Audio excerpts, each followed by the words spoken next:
Donc, voici la deuxième partie de ce que je veux faire avec vous au niveau des graphiques. La première, c'était de traduire le texte en un graphique. Voici le résultat. Il est là, devant vos yeux. Maintenant, je veux m'intéresser à une autre facette du graphique. C'est que maintenant, on a le graphique, on peut s'intéresser à répondre à d'autres questions. Par exemple, la question suivante. Oups, un peu trop haut. À quelle distance du départ les randonneurs sont-ils après 17,35 heures de marche? Donc, on se rend compte ici que à 17,35, qui est à peu près ici, ben, c'est pas facile de dire où est-ce qu'exactement ça va à donner, puisque quand on regarde ici, ben, à quoi ça correspond ici, je ne le sais pas trop, hein? Je sais cependant que ça doit nécessairement être entre 10 et 11 kilomètres, mais exactement où, je ne le sais pas. Donc, dans des situations comme celle-là, on n'a pas le choix. La première chose que tu dois faire, c'est d'aller repérer l'allure concernée par la question. Donc, qu'est-ce que c'est une allure? Ben, c'est des changements d'orientation dans le graphique. Ici, tu en as une deuxième ici, une troisième, une quatrième qui est là et la cinquième qui est ici. On a la sixième et la septième. Bon. Alors, c'est les parties, si tu veux, les sections de la représentation graphique. Donc, tu te rends compte que la section concernée, c'est la cinquième. Donc, ça, c'est déjà la première chose qu'il faut que tu fasses. Aller chercher la section où devrait se retrouver ta fameuse solution. Une fois que tu l'as trouvé, tu vas aller chercher dans cette section-là, tu vas aller chercher les points entiers, comme celui-là et celui-là. Pas nécessairement les extrémités de la section, mais dans ce cas-ci, c'est les deux qui m'apparaissent les plus évidents. Donc, une fois que tu as ciblé ces deux points des coordonnées entières, donc, tu reviens à ton calcul. Donc, les deux coordonnées en question, c'était les coordonnées suivantes. On avait en x, y, on a 15, 6 et 18, 12. Donc, à partir d'une table comme celle-là, tu es en mesure d'aller trouver la règle. Donc, la recette de l'infinité de points qui se situe dans cette section de graphique. On commence par la régularité, comme d'habitude. OK? Donc, on va faire Y18 moins Y15. Sauf que pour trouver la régularité, tu le sais que par définition, la régularité, c'est l'écart qui existe entre un terme et le terme précédent. Et là, nécessairement, 15 n'est pas le terme précédent à 18.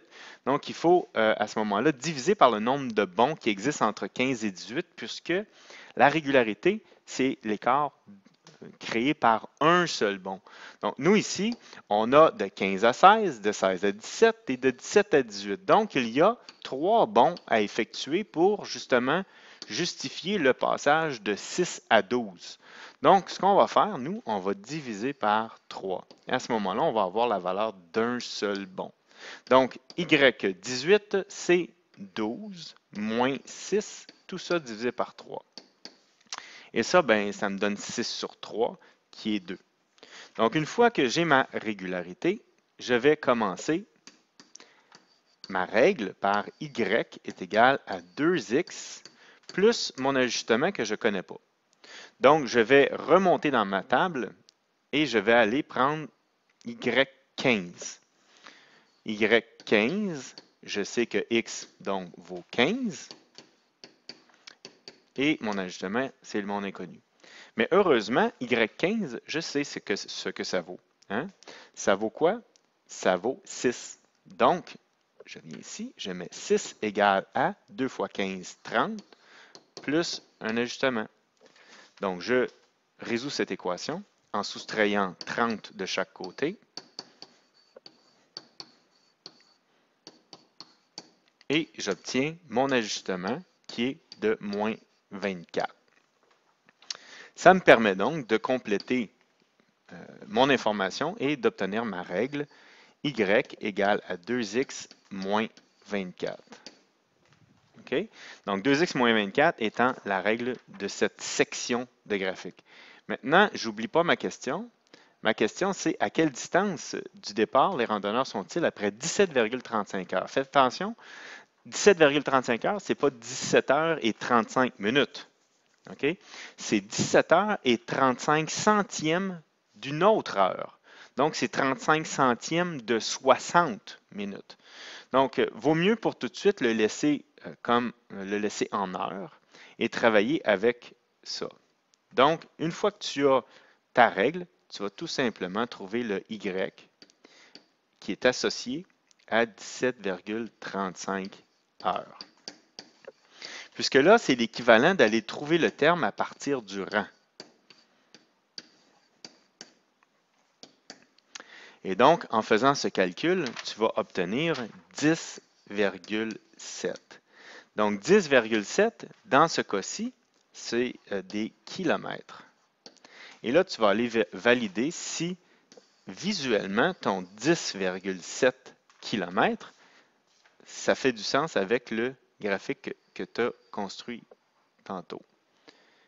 Et là, tu te rends compte qu'il est possible qu'ici, j'ai 10,7 comme valeur, en effet. Donc, ça peut t'aider à voir si tu es totalement à côté ou si tu es quand même dans les limites du raisonnable, donc pour le contexte qu'on t'a donné.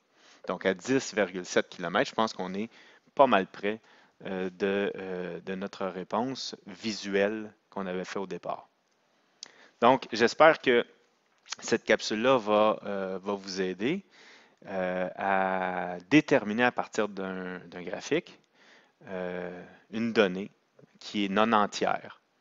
Alors, je vais faire une troisième capsule sur les graphiques qui va venir ici relativement faire la même chose, sauf qu'au lieu d'aller trouver un terme à partir d'un rang, donc d'aller trouver un Y à partir d'un X, je vais plutôt faire l'inverse. Je vais aller trouver un X à partir d'un Y. Donc, j'irai chercher un rang à partir d'un terme. Donc, bon visionnement.